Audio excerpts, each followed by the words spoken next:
Okay, I think we're good to go. How you doing, man? I'm pretty good. I'm pretty good. This season is really important because it's the one season where people are grounded in this idea of being grateful and being thankful. So, first of all, I wanted to thank you for being flexible. For those people who are accustomed to tuning in, normally we do this later in the week and sort of at the last minute I asked if we can do it earlier in the week, so I'm thankful to you for that. And the last time that we got together, I mentioned that I wanted to talk a little bit about some of the a few of the giants that we lost in the music industry, and we definitely will do a little bit of that. But also, I know that for some people, this is a season of mixed emotions, beginning with what we traditionally celebrate in the United States as Thanksgiving. I don't know if we did this the last show, but I also want to express gratitude and thanks to our veterans. I think that was, if I'm not mistaken, that was last week, Hmm. and I'm pretty sure both of us have people that we know or family members who have served our country. And people have people have different opinions about all of that. I know um, his name is escaping me for whatever reason right now, but the former football player turned analyst got into some hot water because people said that he didn't put his hand over his heart during the pledge of no, not the Pledge of Allegiance, over the national anthem. It was one of the two, and so people get real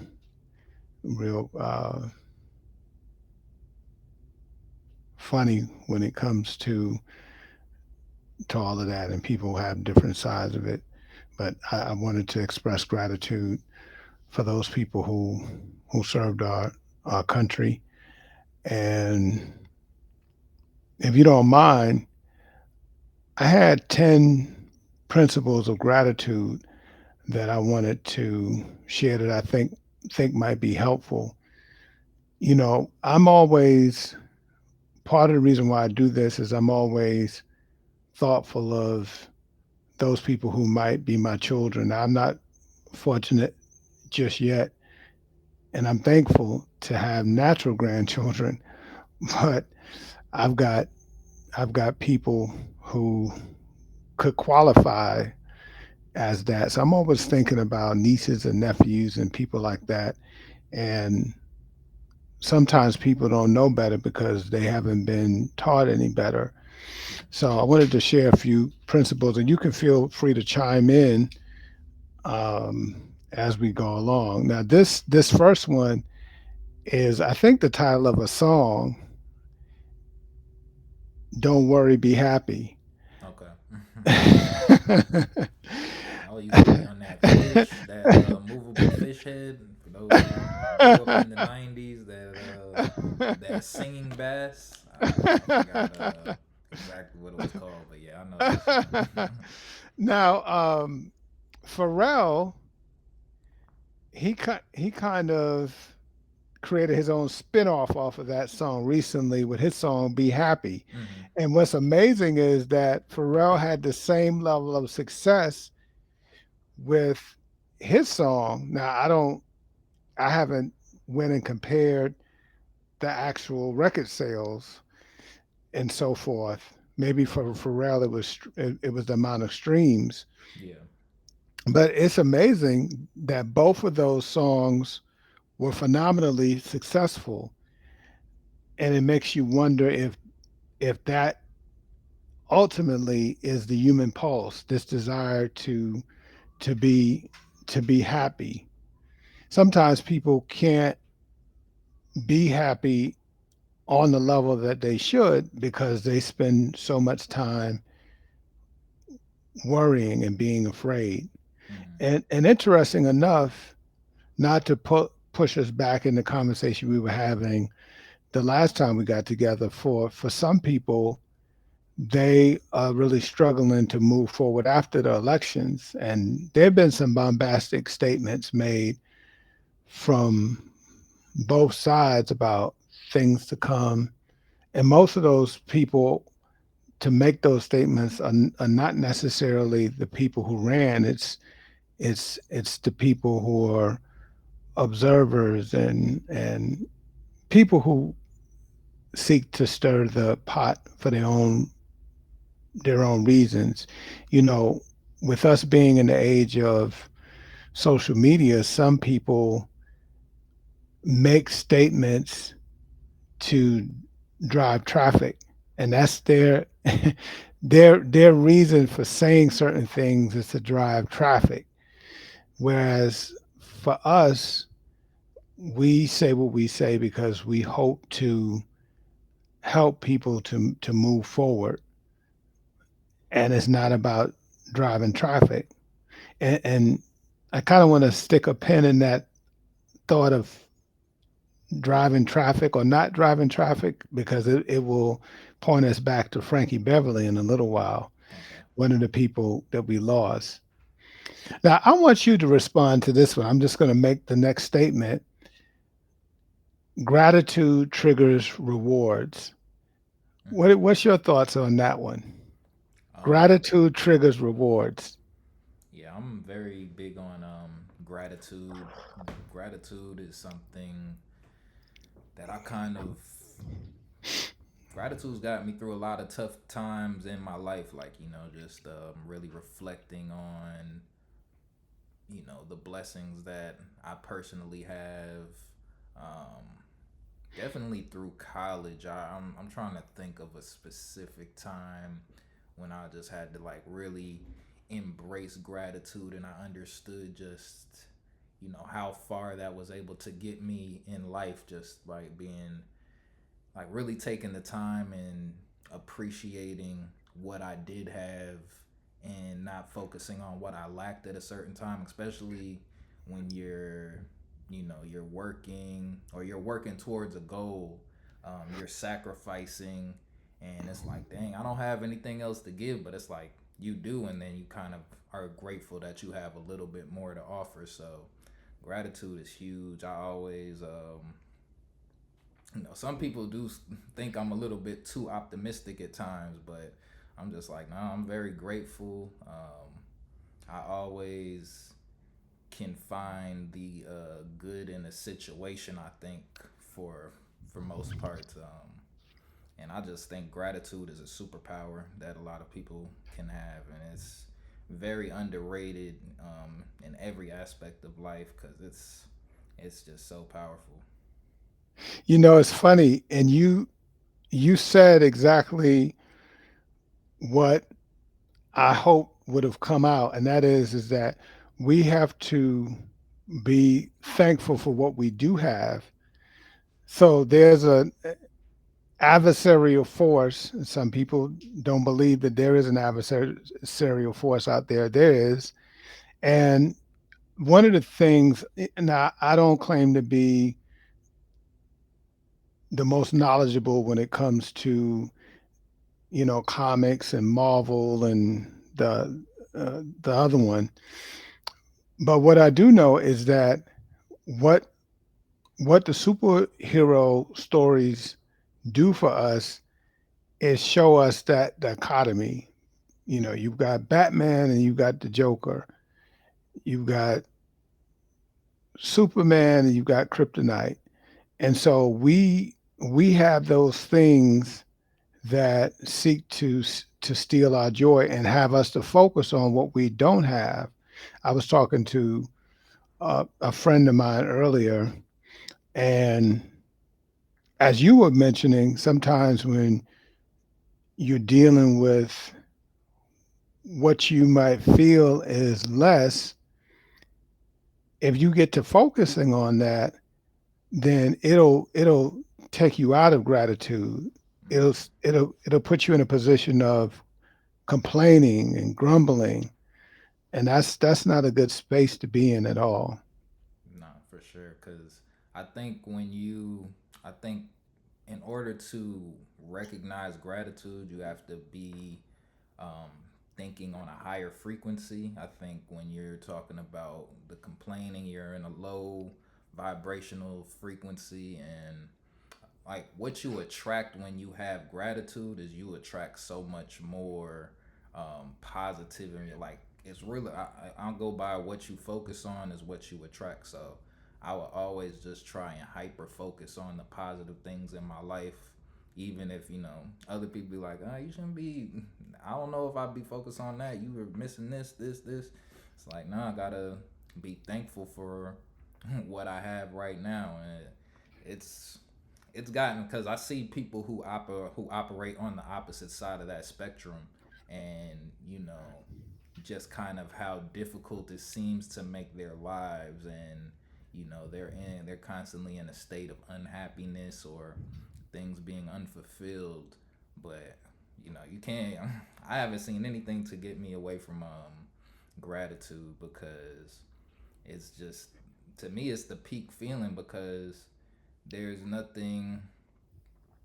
It's because I think a lot of people may get contentment mixed up with gratitude, and it's not the same thing. Like I can be, I could be eating ramen noodles and be so grateful that I'm, putting something in my stomach, instead of saying, "Oh, I guess this will suffice for right now." But when you eat, like, the food tastes so much better when you just eat it with some gratitude.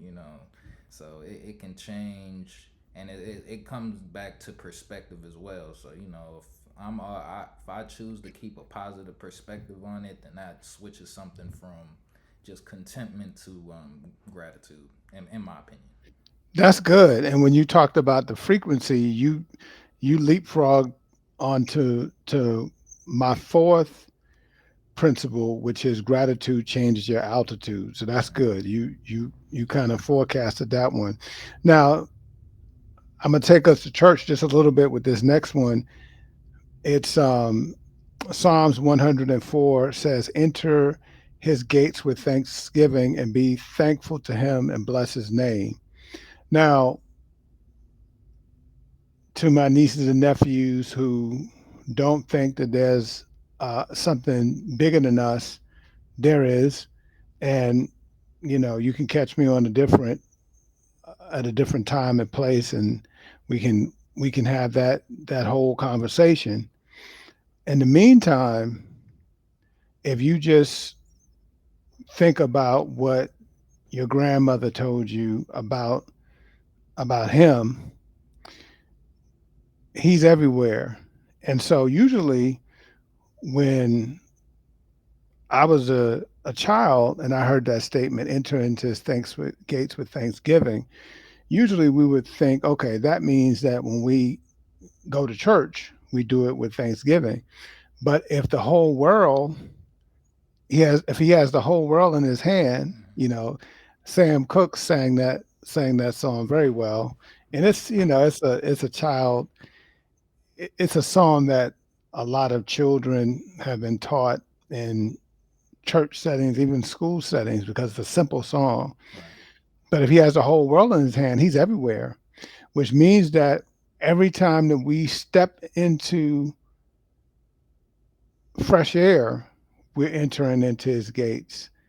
And so it kind of changes to use your word, perspective, because for some people they thought that, okay, when I go into his house, into the house of prayer, I'm supposed to enter into that place with thanksgiving. And that's true.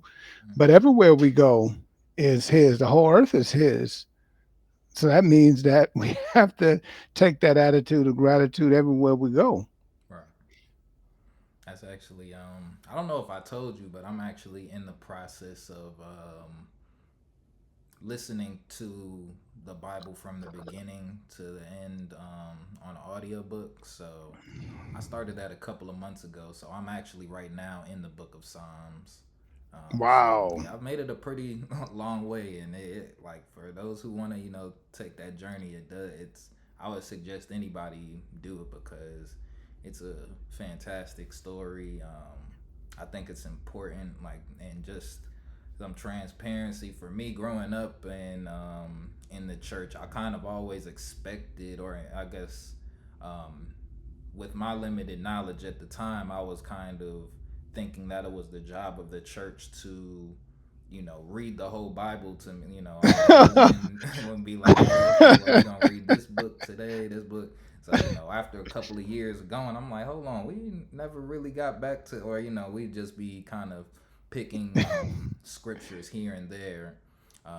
So I know I first time I like got introduced to audiobooks, I listened to Genesis all the way through, and it gave me just such a different perspective on the Bible in its entirety. So definitely suggest people, go, try and look into listening to it, or because listening is much easier than reading it. Because I've tried to read it one chapter at a time. It's a difficult read. I know that, but definitely get the stories that that are being told. Kind of understand the main characters, and when you kind of see that narrative, I think things make a little bit more sense. So I just wanted to share that real quick with people.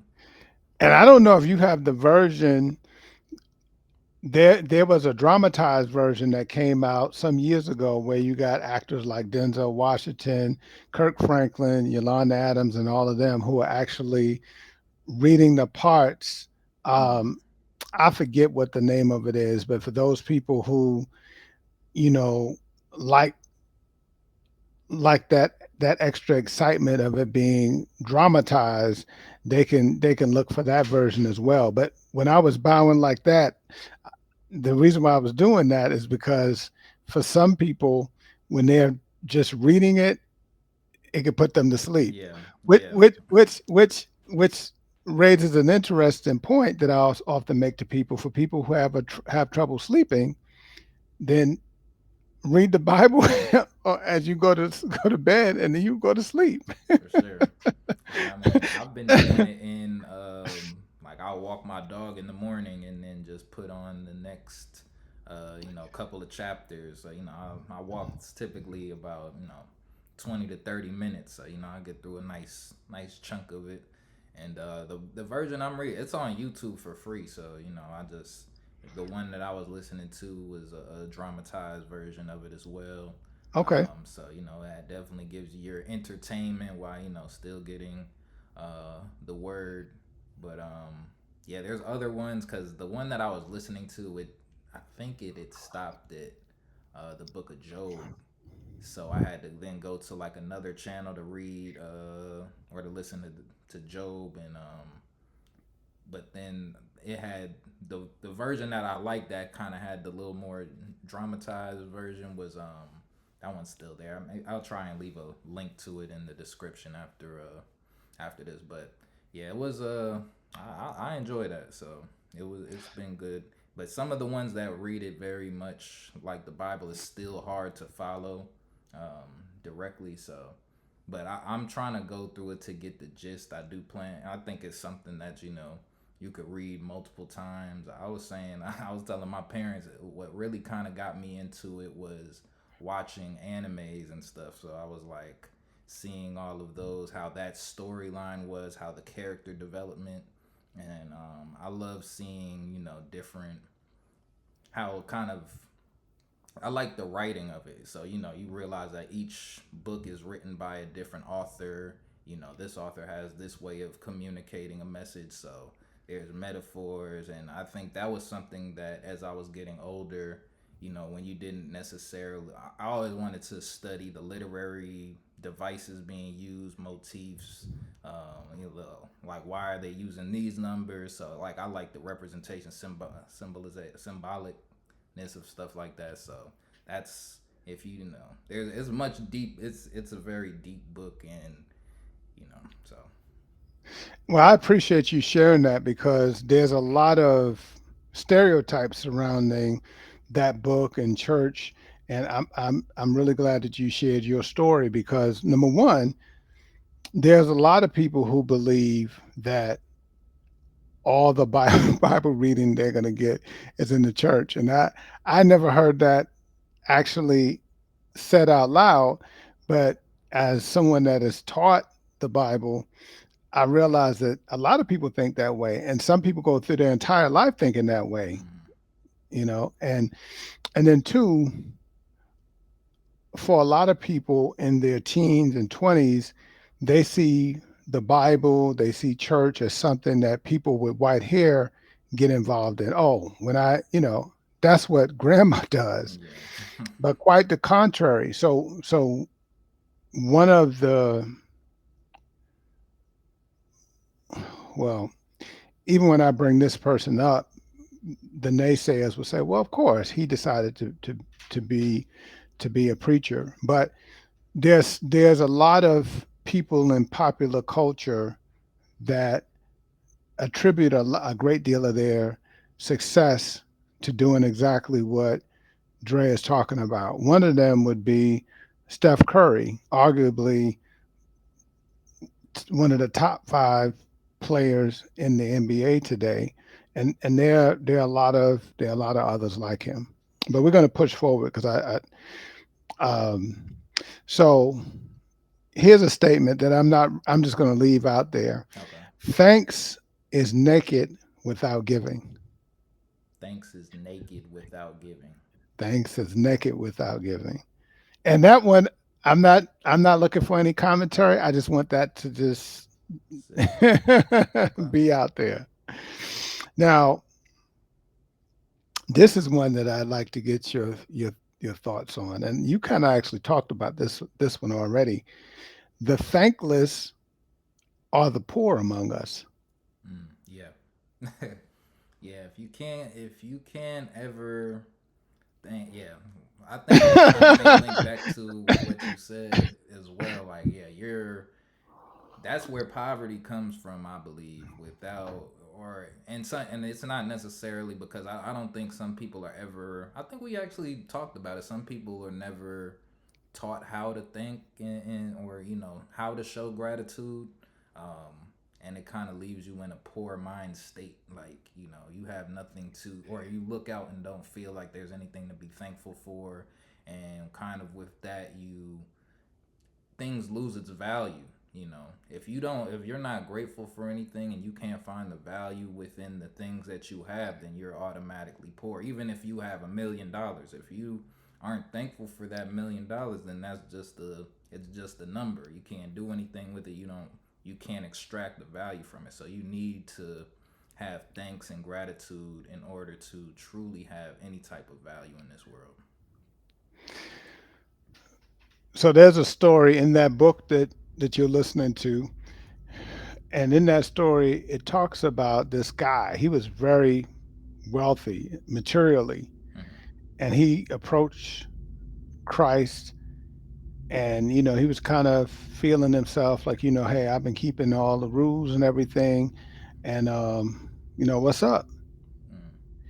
And Christ was like, well, if you really consider yourself to be one of my disciples, I want you to sell everything and follow me. And the book says that the guy got very sad when he heard that because he had vested so much of his trust and his being in his possessions that he didn't recognize that there was the possibility of happiness and joy without it. Mm-hmm.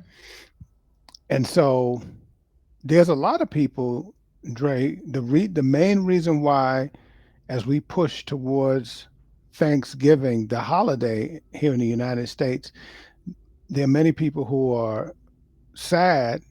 It has everything to do with their material life. But on the flip side, I'm sure both of us have been in the audience of people who are driving well. They're driving, Mercedes and other high end vehicles.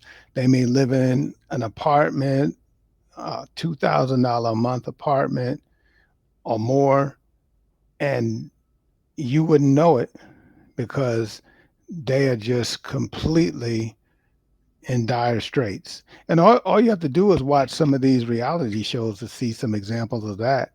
People live in these mansions and they're horrible. They're miserable. It's terrible because and that actually goes to show, like, yeah, they're living for the external, like, they're living for that. I think they're living for appreciation, like, to be appreciated instead of being grateful for what they have. They want other people to appreciate them. So they're looking for validation outside of themselves or outside of God. And so I think that's, I mean, it's a major problem that we're all faced with in social medias today. Just we don't know. We're taught that what you have isn't enough, or that you need to get this in order to be considered wealthy. Like, only you. That's the thing. Like, only you can know.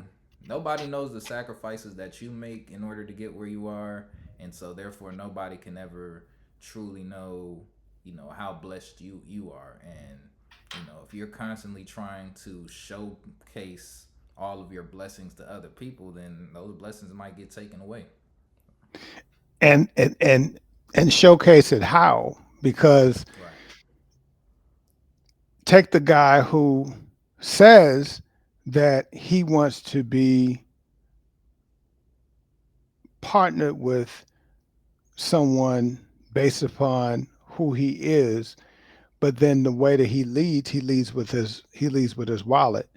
So now here you are leading with your okay, how do you lead with your wallet? So here's a guy that on the very first date, you know, he's doing Ruth Chris, and he's taking the person on an exotic trip. Hmm. So he's starting off that way, and then later on he gets angry when that is the expectation, but he led that way. Or on the other side, you take the female who wants a man to appreciate her based upon who she is, but then she leads with her body. And so, yeah, yeah.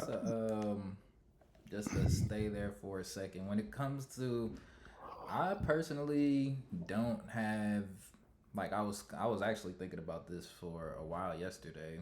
I don't necessarily have an issue with women caring about money in a row, because I think money is a extreme importance in modern day when it comes to dating. So I do believe that, you know people do need to have a certain, they need to be financially stable enough to date.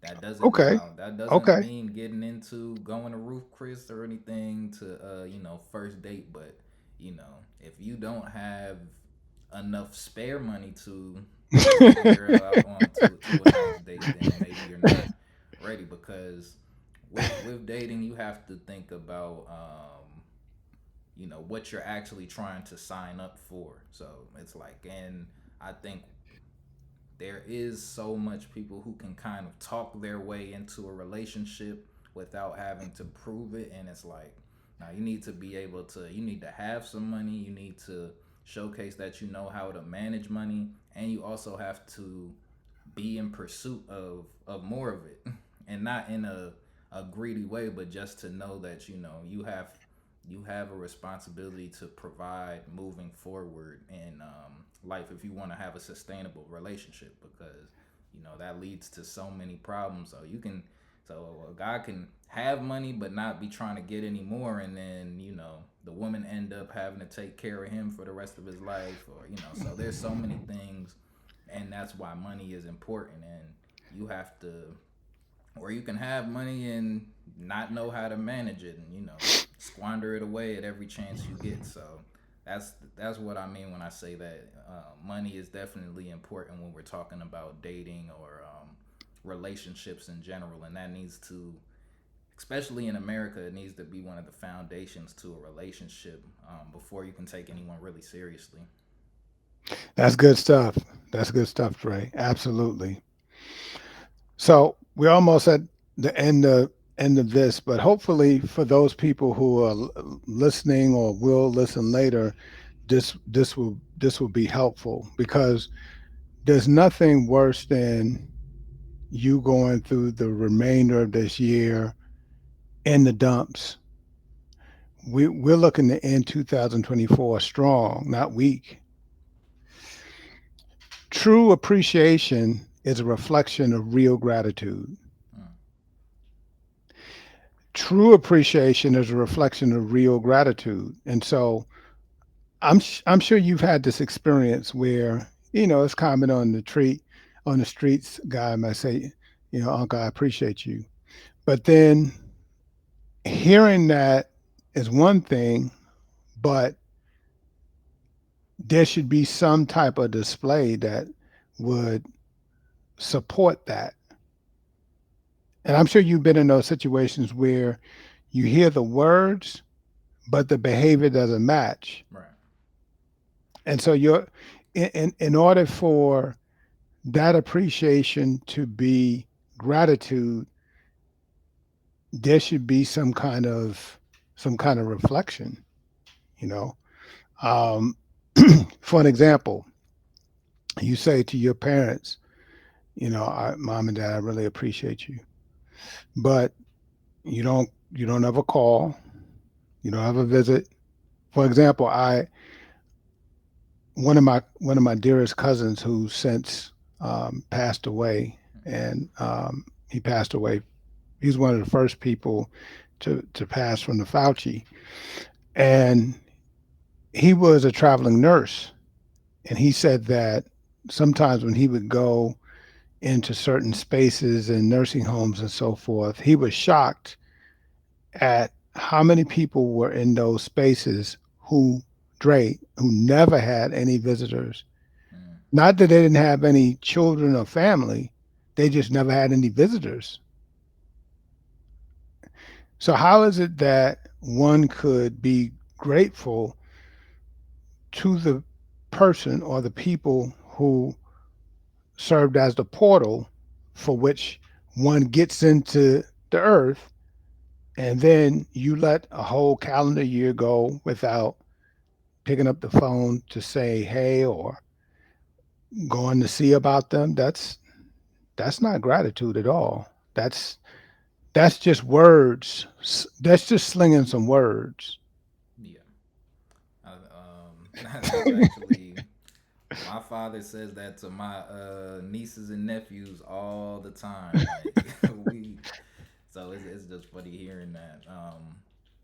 Because it is that, and I think that's something that he's always kind of been big on me and my sister about, and my brother, um, staying in contact with our elders, making sure that we give them a call when we can, because it is you know more about show, like, and sometimes we don't, I'm just speaking for young people, a lot of times we don't, in our younger ages, we don't see how important that is, because all we see is time. Like, we don't even, when I was younger, I'm thinking, oh, I got all the time in the world to That's right. say, oh, I see them next week. And so as I've gotten older, as I've had more loss, experienced more losses, you understand that that time isn't always, it's not infinite. So That's and right. as that comes, then that's when you can kind of start kicking into that gratitude, like, wow, you're still here, you're still someone who picks up the phone. Like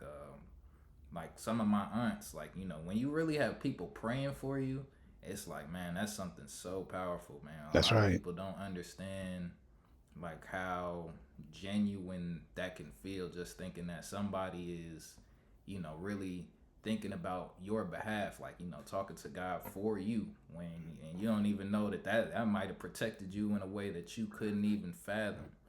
So that's something that's just it can't be explained enough, and that's what makes me pray for people because of the people who pray for me in my life, and I really talking to them, you could tell that they was really praying for me. Shout out to my aunt Dot, my grandmother.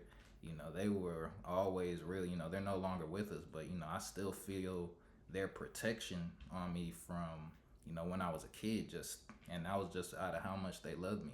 So you know definitely appreciation and gratitude, and for those who are suffering with losses, it's like how you choose to carry on that person's will is that's the gratitude that you can show once they're gone, making sure that you're doing things that will make them proud as they're looking down on you. So Dre, you said a mouthful because now I'm grateful that I was more like you when I didn't have the white hair, and so I was that person that would go and spend time with my elders, and um, I actually probably was better at it then than now. And one of the things that dawned on me as you were talking, and it's a mistake because when you think that you always have tomorrow, well, here's the thing: there are conditions that change your ability to communicate with a person. So take an elderly grandparent, and mm, so that grandparent expresses a desire to talk to you, or maybe even a great grandparent. Let's go there. And some of us have had that fortune. I was fortunate to actually spend time with a great grandparent, and a lot of people don't get that. The challenge is that you think you've got forever to get back to them, but then when you decide to circle back, they may not even remember you because of something called amnesia or Alzheimer's, yeah. Alzheimer's. You see, so you got to get it when the getting is good, because tomorrow, and sometimes with those kind of diseases, things deteriorate so rapidly. You go from having a normal conversation one day to a totally unnormal conversation 5 days later. So what you said, I just wanted to give an example for those people. And man, this is good stuff, man. Good stuff. And something you said backs me into the next one. Love requires gratitude. Mm, So you brought up that word love. Well, you say you love me. I'm questioning that because I don't see any gratitude around. So love requires gratitude. So I'm going to tell people to marinate on that one. Thanksgiving in the face of adversity requires faith. yeah. So I realize, so that statement is an acknowledgement that look, things happen. This year has been one of the most challenging years I've ever had. As a matter of fact, the past five, when you include the Fauci that struck us all in some kind of profound way, and just all kinds of things have jumped off in the past 5 years. So we all have faced a degree of adversity, some more than others. So to be thankful in the face of adversity requires faith. And so some people say, what exactly is faith? Well, I can tell you this: it's hard for you to have it without putting yourself in a position where you can hear the truth about the creator of the universe.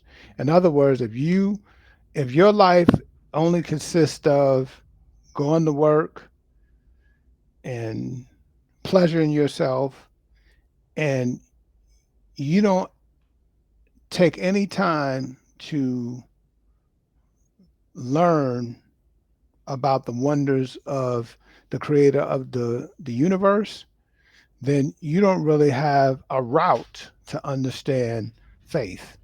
You don't have a path to understand faith. And again, for my nieces and nephews who have been tricked into believing that this is it, there is no other force, then again, if you can just trust your big mama on that one thing, that dusty big old book, it means something. It actually does mean something. Just trust me, 100 on that, 1,000 on that. So yeah, I thought I was going to have 10. I actually had 9. Okay. And again, my hope is that what we just shared will help some people who are struggling, but not just for those people who are struggling. It will provide confirmation for those people who were already on level ground. So this is not just for those people who are struggling. For some people, okay, yeah, I'm with that. But then for those people who on both sides of it, hopefully you will share this video with others, because again, that's giving, right? Mm-hmm. Yep. Share share the message with people. Like anything that's something that I've tried to learn. And it that takes some learning. Like it's not really a I would say a natural skill for a lot of people knowing how to share properly, That's right. That's because right. like sometimes you overshare. Sometimes you share more than somebody's ready to accept at a certain time. Like so I've had to slow, like I get info. I used to get information and be like, oh, I'm sharing it with everybody, and not everybody's ready for all the information and the way that you're delivering it. So it's don't, just because somebody's not receptive of something that you share doesn't mean that you stop sharing with them completely. It's a learning process. You have to practice sharing as well. So That's good. yeah. That's good, Dre. That's good. So listen, I want to approach this way, um, and we're going to start with Frankie first. Frankie Beverly. Of course, we know in September we lost one of our R&B icons. And what do you know about him and his music? Obviously, a lot of his studio work was actually before your time, in a Yeah. sense. Um, I mean, I've gone back in because he's one of the names that I will consistently hear. I just I know the classic song by him. I couldn't really name too many other songs by him in the Maze individually. Like if I heard it, I would probably recognize it, but I don't have like a set list that I would go to of Frankie Beverly. But prior to his passing away though, I actually had purchased a shirt and it had Frankie Beverly and Maze on it. And whole bunch of it was like a vintage shirt from it was like a Cincinnati concert or something or so it had a lot of people listed on there. But I purchased that maybe it was either just after, it was right around the time that he passed away, and I was like, oh wow, that's crazy that I found that shirt at that time. So recognizable. Of course we know the songs that have been remixed, by Beyonce and stuff. It's always played at cookouts and consistently. So he's a definitely a cornerstone in family reunion music and stuff like that. So, but that's my. It's not an super extensive knowledge on Frankie Beverly. I won't lie. So, and I appreciate what you said. You know, believe it or not, when I think about all the different artists that came out of the 60s and 70s, Frankie is one of those people who, until recently, I didn't know a lot about.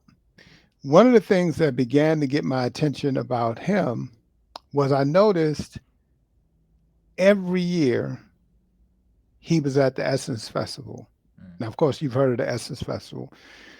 And that was the thing that first got my attention. Now, of course, I had heard, his music on the radio, but he wasn't an artist that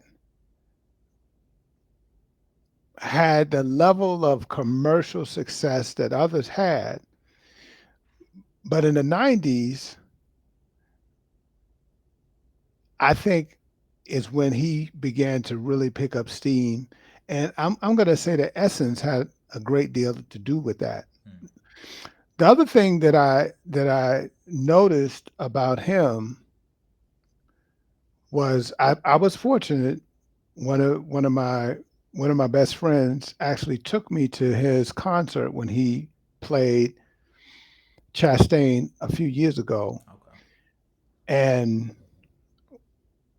everybody that knows about Frankie Beverly and Maze, number one, his last his last studio album was in 1993.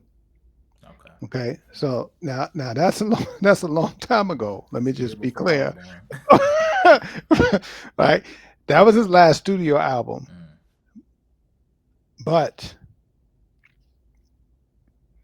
his concerts all over the world, they sell out. Up until his passing recently, he played his hometown of Philadelphia. That was his last performance in July, which that same friend that took me to see him at Chastain went and was at that performance. Mm. When people go to his concert, if you ever look at any footage on him, he's decked out in white. So part of what his fans do to salute him is whenever they would go to his concert, they would all be decked out in white. And so when I went to this concert to see all these people decked out in white, and I'm thinking like, what is this? Is this some kind of cult? Now, to tell you how powerful this music was for people, he was on the same ticket as the Isley Brothers. Yeah. And we're talking about 60 years worth of music when we talk about the Isley Brothers. And we're talking about a brand that I know that you know because the Isley brother, Ronald Isley, did a lot of work with the Pied Piper in the late 90s and early 2000s, R. Kelly. Right. And I can go on and on about the Isley Brothers.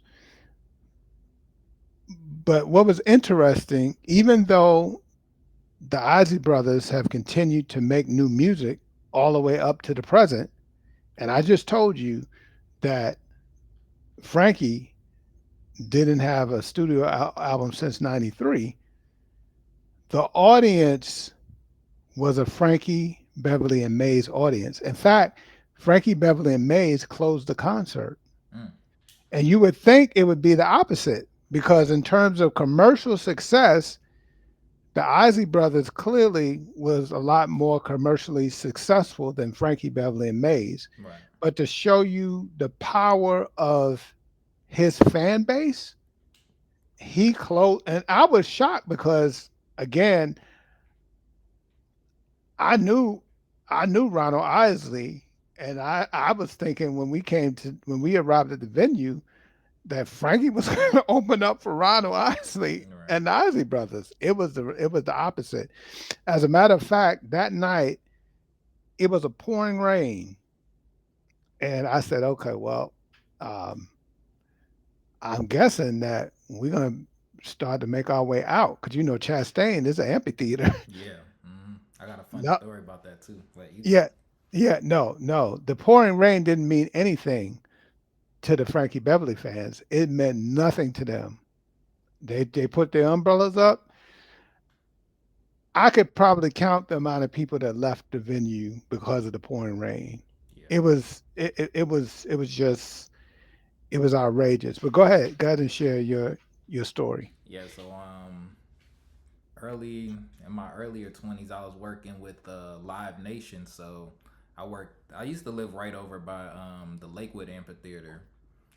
So I would go, and then they had a concert. They had like, I forgot the name of this concert, but it was like throwback day. They had the Isley Brothers were closing. I'm pretty sure Frank Maze and Frankie Beverly was there, but yeah, those concerts, they're top tier. Like, I was so grateful to be able to experience those concerts, and I was like working security, so I'm like right up front. So I got to see the Wow. Isley Brothers up front and close. I'm pretty sure I saw Frankie Beverly that night as well. Because like you said, they would perform together, and that was definitely their type of ticket. I seen a lot of people that night. I think I seen at Chastain Park because I would work that venue as well. I seen Mary J. Blige, so that was a time in my life where I was like I got to really see the impact of certain older acts and stuff. So that was an amazing time. So yeah, if anybody do some security, get I got into a lot of free concerts because of working with Live Nation at that time. So I mean, it wasn't paying much, but what I mean, I could walk over there, just get a couple of the dollars real quick. It was cool, but yeah, it's seeing the older acts, and seeing the fans come out and just to see how in tune they were to the music, and it's music that I was familiar with, but then to see the reaction of people who grew up with that music was completely different. Like, cause a lot of the how I found out about a lot of music is I would go on YouTube, and based off of how many views, like, sir, so I would type in Isley Brothers, and then I go to their most streamed song, and those happen to be like the most popular hits and stuff, and then you get to some of the deeper album cuts, and you're like, okay, but seeing it and live and in action, you're like, oh wow, now this was music. You saying people care about the who's playing the guitar, all of this stuff. So yeah, live music is it's a treat, and yeah, I'm happy that you got to witness it in person as well. Cause I mean, I know that it's special seeing that, especially in comparison to concerts today. Which they're not. It's not as much instruments like we said previously. Not, but they still, some people sneak it in. It depends on the venue, but yeah, just musicians at its finest points when you get to see it at a venue like that. So that's cool that you got to see that. So when I was doing a little research on Frankie, there was some points that I thought really got my attention because it's amazing how connections can happen and we don't even realize how we're being set up divinely. But the lesson is that we have to keep on moving. So Frankie had moved to San Francisco. He's from Philadelphia originally, and he was chasing a music career. And things, for a lot of musicians, common story, things had gotten rough. Mm-hmm. And it turns out that a woman took an interest in him, and he likewise. This woman incidentally was married, and the little buy up that I was checking out, it doesn't tell us where what came out of that mutual interest and how far it went.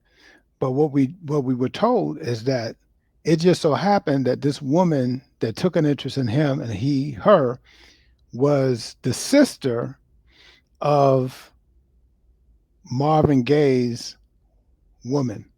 Mm. So this woman introduced Frankie to her sister, and her sister subsequently had Marvin to fly out to San Francisco to see the group. Mm. And the rest is history. Marvin ends up paying a year worth of their back rent because they were struggling. Right. And he was the one who influenced them. And I should have wrote it down what the name of the group was back then, but people can Google it.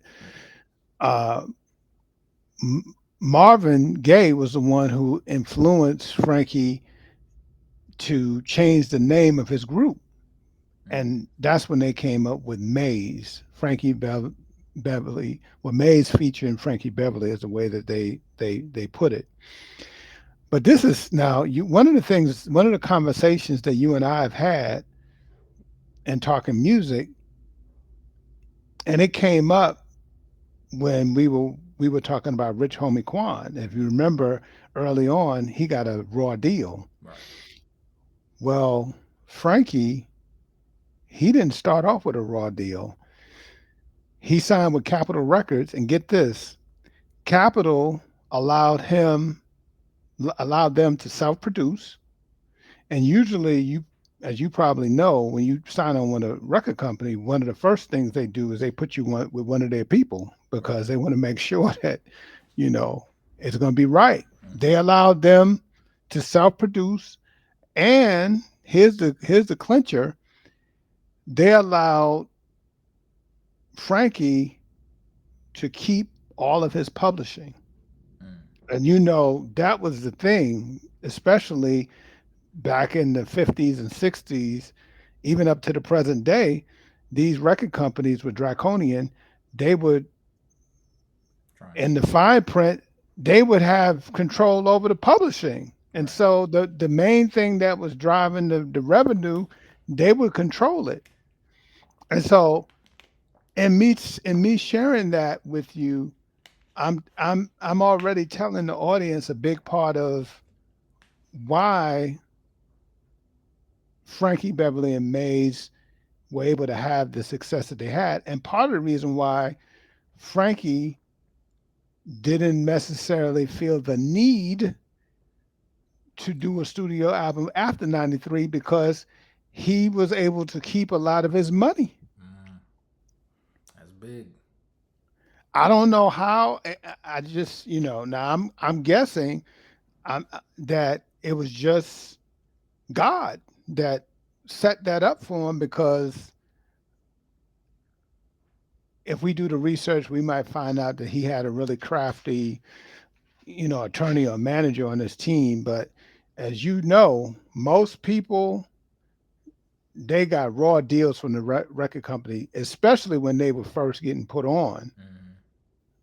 So that's an important part. Now, one of the things that I wanted to bring to your attention and wanted to get your input on, because part of the reason why Frankie didn't have the level of, well, there's a few reasons. One, when he came, when he really came on the scene, the industry, well, actually, then he came on the scene in the late '60s. But we know that at some point music went disco. Mm-hmm. He never went with that. He stuck with funk, and a lot of people said that that was a mistake because he should have went with the wave. He never tried to go pop. He stuck with a particular sound. So that played a part in him not having the kind of commercial success that other artists had. Mm-hmm. He was never nominated for one Grammy. All those years of being in the industry, he wasn't nominated for one Grammy, not one. Okay, so he couldn't win one because he never got nominated for one. Mm-hmm. But he made a statement in 1985 that I want you to speak to. You know that part of what helped artists like Michael Jackson was music videos. Right. I mean, some would say that Michael, um, the name of the station just went out. MTV. VH1, Oh, VH, VH1. MTV, MTV. MTV. Yeah. That's the one. Some people would say he built MTV. Yeah. Michael built MTV, right? Frankie said that he didn't. He thought that music videos hurt the industry because they took away what the mind may interpret from a song. Mm. Now he's saying that from the now this is something that the average person wouldn't know. Right. Frankie wrote all of their music, which is very unique because usually over time acts would allow others to write for them. You know, R. Kelly was notorious for writing for all kinds of people, Mm-hmm. you know, and eventually, you know, as you continue to put more and more stuff out, you would accept songs from other people. Right. But what do you think about that? Because um, I'm going to get your feedback, but I some of what he says resonates with me, and I'll tell you why in a minute. But what's your thought on that statement? He said he was not fond of music videos. He thought that music videos hurt the music industry because they took away what the mind may interpret from a song. Mm-hmm. Um, I can definitely see where he's coming from. Like, I think as time's gone on, people have tried to make the music video like they're making the music with the intention of having a music video. So I think some of that may throw it off. Wait, explain that. That's a very interesting point. Explain what you're saying there.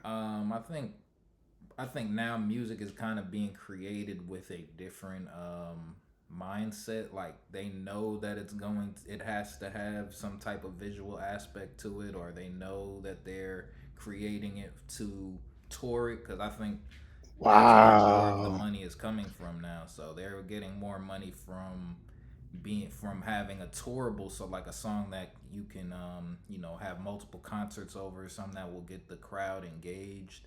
um, so I think that's really had an effect on the type of music that we get and the type of music that's continues to be popular, because they're more focused on, from a financial standpoint, um, that so many people get their money from touring, because that's how you gain fans, that's how you're able to sell merchandise, that's how you're able to get the music heard a lot more.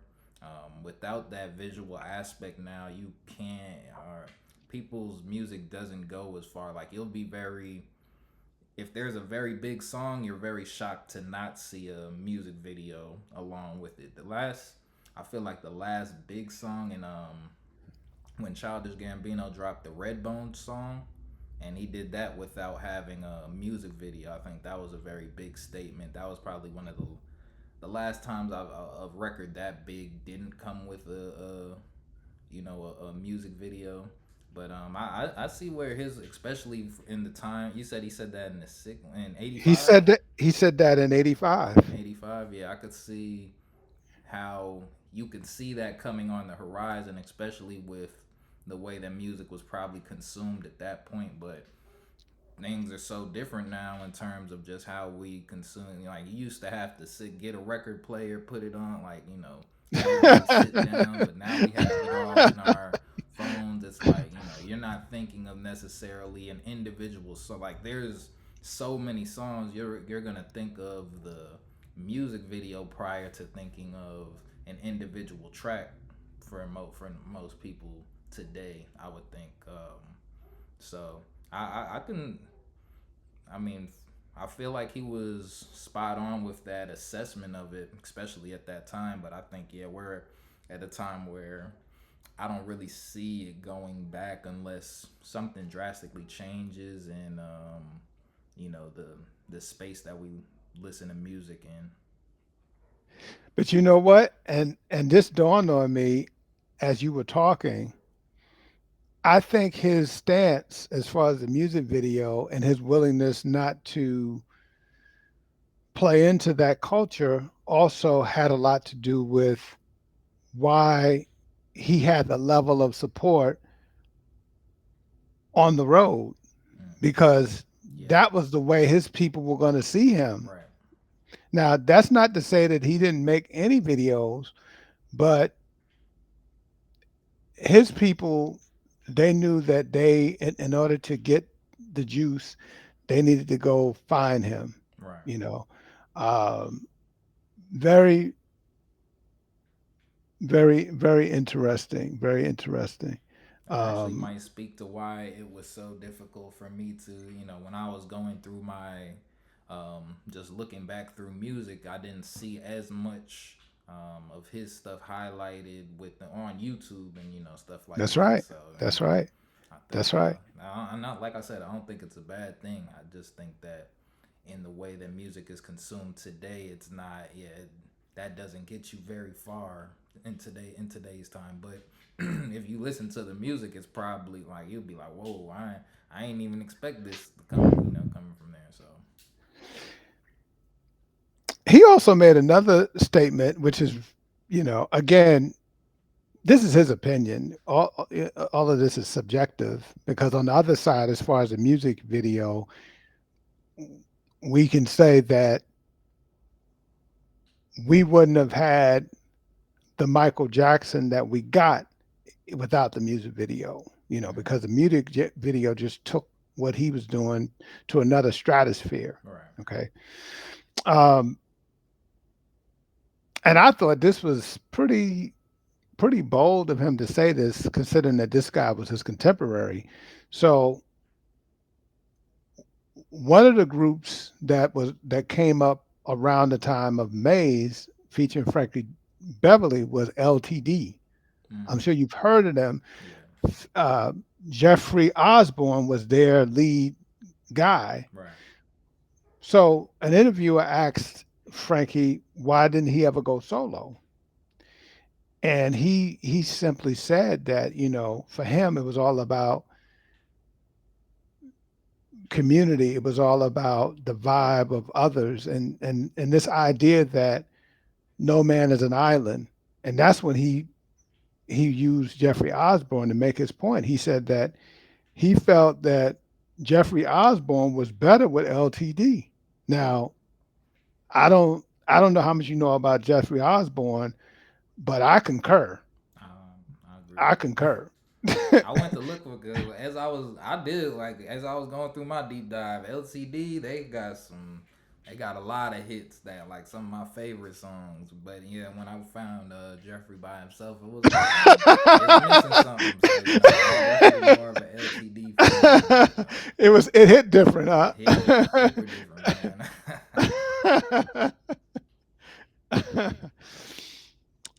One of the things, and I realize we got to wrap this up. We probably have to deal with Quincy another time in a different context. But what's amazing about me even saying that, which takes me to my closing point, one of the things that I thought was so important about your direction around the conversation leading up to the elections, which turned out to be true, because it turns out that in order for Harris to win, they needed they needed more than 20% of, no, I'm sorry, they needed more than 80% of the black male vote. They got enough of the black female vote to suffice. But part of the reason why they were courting the black male is their statistics showed that they needed more than 80% of the black male vote. And so when you took us to the streets and what the streets was saying about the candidates, that turned out to be important. I'm saying that to make this point. Now, Quincy Jones is an icon. Frankie Beverly, Maze featuring Frankie Beverly, 0 Grammys. Quincy Jones, 28, 28 Grammys. But yet, when you look at what the streets have to say, the streets is all over Frankie Beverly. And as recently as last week, there was a special tribute to Frankie Beverly. So it's something about getting it out of the mud and doing it organic and just kind of staying there that resonates with people. And that's not Quincy Jones is one of our greatest, and so I don't say that as a knock to him. Right. It's more about what Frankie Beverly represented. And so when you think about the music, he would be, and I think it was very appropriate for you to link his music with family reunions and and and and the impact that so much of his music has had on hip hop as remixes. Because the last comment that I wanted to make about his music is that I think if I was helping someone to produce music from scratch, one of the things that I would be trying to influence that person to do is to make music that's timeless. Because the other thing that was interesting about Frankie is that you saw fans your age and younger, Mm. and of course people his age and older, and all of them enjoying it. And if you listen to his music, it was music that didn't offend anybody. Right. So you could play it, you could play it anywhere and feel comfortable. Whereas we know with certain artists, oh, you can't play that around the children. Right. And so that's the other thing that we were talking about what is a key to being an enduring artist. I think part of that is is being timeless and making music that anybody can listen to. And one of the and one of the good things about the fact that you don't know a lot of his music is that now the challenge that I will give you is to see whether when you listen to his music, well, I was going to say, see if you could necessarily date him. He definitely has a sound. He definitely has a Philadelphia sound, Mm-hmm. and it definitely is a Philadelphia sound that harkens back to that era. So we definitely can attach his sound to a particular era. So um,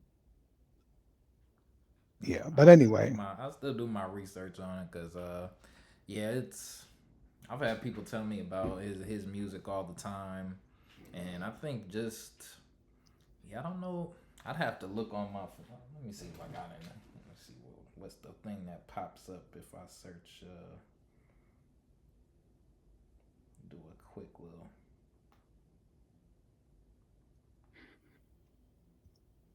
Frankie Beverly and Maze. Let's see.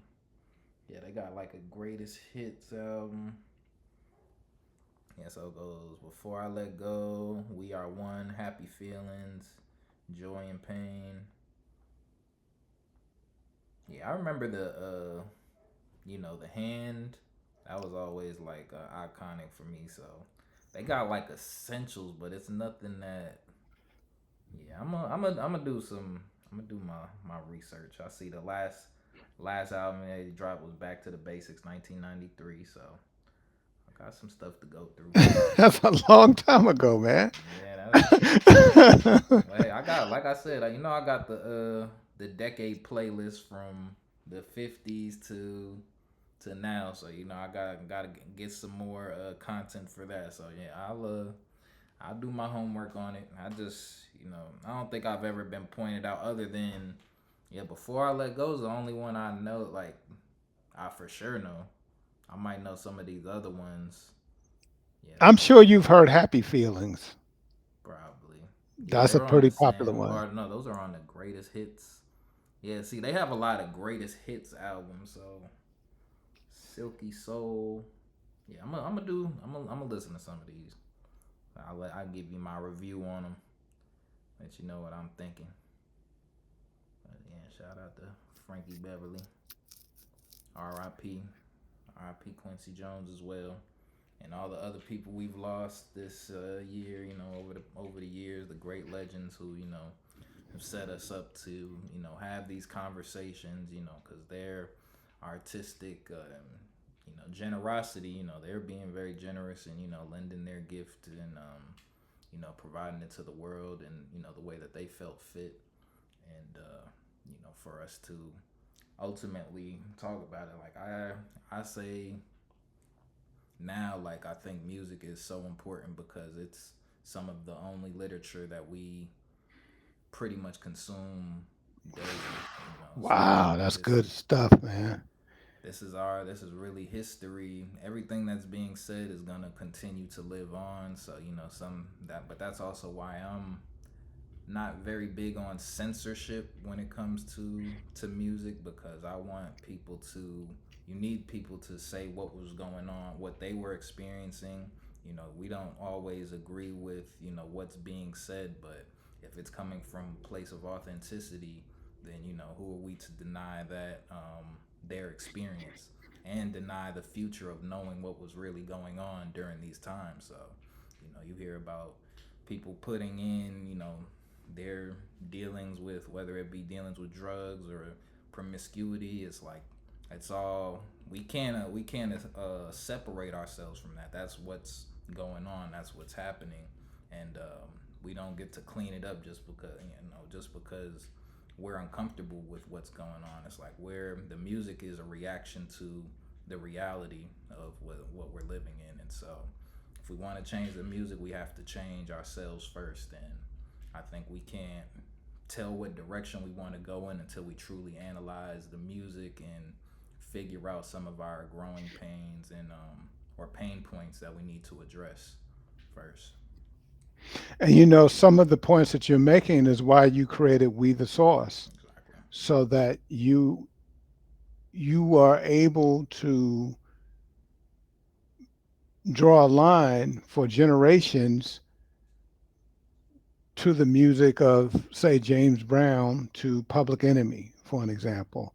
So it's important, and just to be clear, that's a big reason why we came together in the first place. So I appreciate the sacrifices that you've been making to play your part and really to help save a generation of of music, you know, save a genre of music.